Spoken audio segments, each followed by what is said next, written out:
γιατί είναι καλοκαίρι και εφόσον είναι αδούλευτο θα θέλει κομπρεσέρι.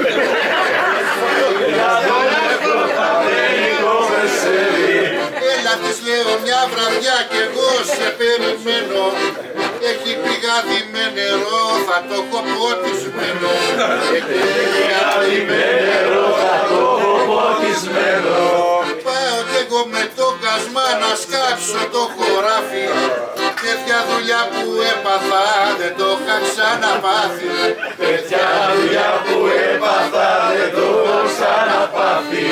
Άντε χωράφια δουλεύω, πήγα σε ένα πιθάρι και χάσα μέσα το κασμά μαζί και το στελιάρι.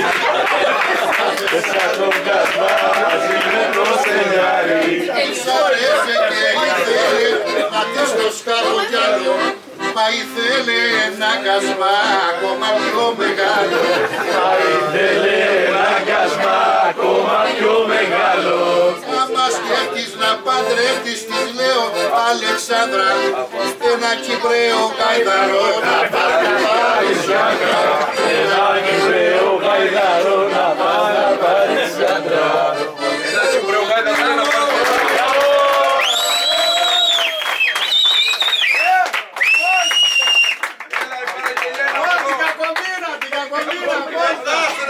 Χωρίς φυλάκια, χωρίς τα